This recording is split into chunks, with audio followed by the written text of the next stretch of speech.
ഹേ guys, അപ്പോൾ നമുക്കിന്നൊരു back to school craft idea നോക്കിയാലോ. സോ നമ്മളിന്ന് ഒരു നോട്ട്ബുക്കാണ് ഉണ്ടാക്കാൻ പോകുന്നത്. വെറും നോട്ട്ബുക്കല്ല, ഒരു അടിപൊളി സ്ക്യൂഷി നോട്ട്ബുക്കാണ് ഉണ്ടാക്കാൻ പോകുന്നത്. സോ അതിനായിട്ട് ആദ്യം തന്നെ ഫസ്റ്റ് അതിന് ഈക്വൽ ആയിട്ടുള്ള കുറച്ച് പേപ്പേഴ്സ് ഇതുപോലെ വെച്ചിട്ട് ഈ ഒരു സൈഡിൽ ഗ്ലൂ ആക്കി കൊടുക്കുക. നിങ്ങൾക്ക് വീഡിയോ കാണുമ്പോൾ കൂടുതൽ മനസ്സിലാവും. ആൻഡ് ആ ഒരു ബുക്കിൻ്റെ ഫ്രണ്ട് പേജും ബാക്ക് പേജും ഇതുപോലെ തുറക്കാൻ അടക്കാനും പറ്റുന്ന പോലത്തെ ഒരു രീതിയിൽ വേണം ഒട്ടിക്കാൻ. അതിനുശേഷം വേറൊരു പേപ്പർ എടുക്കുക. ഇതുപോലത്തെ ഒരു പേപ്പർ എടുത്ത് അതിലോട്ട് നമുക്ക് ഇഷ്ടമുള്ള ഡിസൈൻ വരച്ചു കൊടുക്കാം.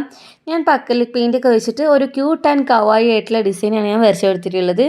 നിങ്ങൾക്ക് ഇഷ്ടമുള്ള ഡിസൈനൊക്കെ ഇത് വെച്ചിട്ട് ചെയ്യാം കേട്ടോ. അങ്ങനെ ഞാൻ രണ്ട് പേജ് സെറ്റാക്കി എടുത്തിട്ടുണ്ട്. ഒന്ന് ഫ്രണ്ടിൽ ഒട്ടിക്കാനും ഒന്ന് ബാക്കിൽ ഒട്ടിക്കാനും. നമുക്ക് സ്ക്യൂഷി സെറ്റാക്കി എടുക്കാം. അപ്പോൾ അതിനായിട്ട് ആ ഒരു പേപ്പർ നമ്മൾ ഫുൾ സെല്ലോ ടേപ്പ് വെച്ച് കവർ ചെയ്തിട്ട് ഈ ഒരു വീഡിയോയിൽ കാണിക്കുന്ന പോലെ ഒട്ടിച്ചു കൊടുക്കുക. എന്നിട്ട് നമ്മൾ ഫൈനലായിട്ട് എല്ലാ സൈഡും ഒട്ടിച്ച് വരിക. മോൾ ഭാഗം മാത്രം ഒട്ടിക്കരുത്. അങ്ങനെ മുകൾ ഭാഗം മാത്രം ഒട്ടിക്കാണ്ട് ബാക്കിൽ സൈഡ് ഒട്ടിച്ച് വരുമ്പോൾ നമുക്കൊരു അടിപൊളി പൗച്ച് പോലത്തെ സംഭവം കിട്ടും.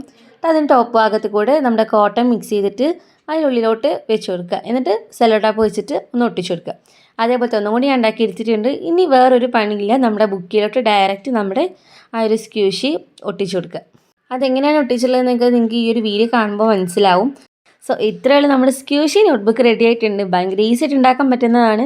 സോ ഇന്ന് നമുക്ക് ഈ ഒരു സ്ക്യൂഷി നോട്ട്ബുക്കിൻ്റെ ASMR ഒന്ന് കണ്ടാലോ.